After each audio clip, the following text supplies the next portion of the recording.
Assalamualaikum warahmatullahi taala wabarakatuh. Selamat berjumpa kembali sahabat di channel ini, masih di segmen Sering Santai.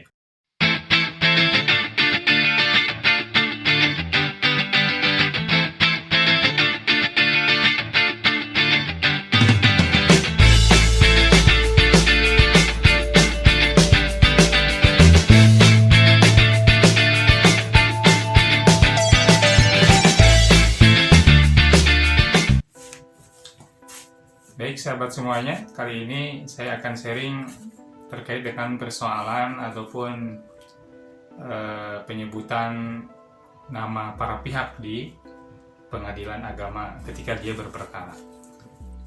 Ada yang disebut dengan penggugat, ada yang disebut dengan tergugat. Juga ada yang disebut dengan pemohon, ada yang disebut dengan termohon. Nah, bagaimana ini penyebutannya? Karena hal ini berkaitan dengan keadaan nanti di persidangan. Orang tersebut tidak akan dipanggil nama, tetapi akan dipanggil dengan kedudukan dia, apakah itu penggugat ataupun tergugat, apakah dia pemohon ataupun termohon atau saksi. Secara umum ini berkaitan erat dengan jenis perkara yang diajukan di pengadilan agama.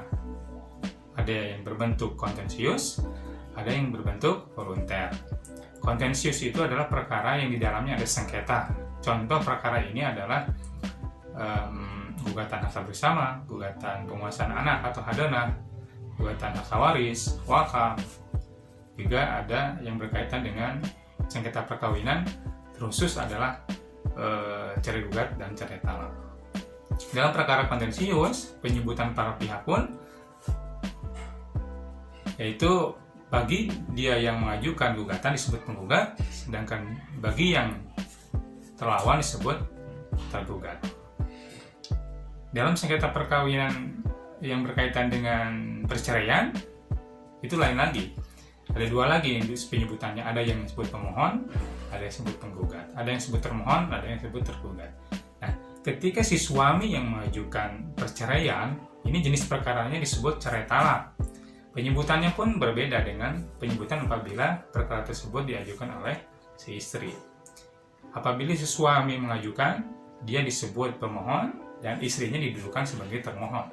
Sedangkan apabila si istri yang mengajukan perceraian disebut penggugat, sedangkan si suami didudukan sebagai tergugat. Jadi ketika nanti sahabat mendengar ada kalimat bahwa di pengadilan agama banyak gugatan perceraian, artinya itu si istri yang mengajukan perceraian. Kalau ada kalimat di pengadilan agama banyak permohonan perceraian, artinya itu adalah si suami yang mengajukan perceraian. Baik. Kemudian yang kedua ada perkara volunter. Perkara volunter itu adalah perkara yang tidak ada sengketa di dalamnya. Contoh perkara ini ada penetapan ahli waris, penetapan isbat nikah, kemudian penetapan wali adol, penetapan perwalian dan lain sebagainya. Ini biasanya berkaitan dengan perkara permohonan. Jadi para pihaknya hanya pemohon saja penyebutannya karena tidak ada lawan di situ.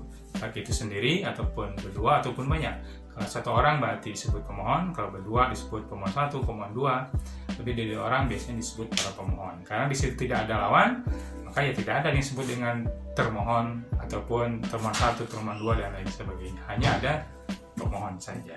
Nah, seperti itu barangkali secara sederhana penyebutan para pihak di pengadilan agama ketika berperkara antara penggugat, pemohon, tergugat, termohon ataupun pemohon saja. Mudah-mudahan ada guna dan manfaatnya. Terima kasih atas segala perhatian dan atensinya. Assalamualaikum warahmatullahi wabarakatuh.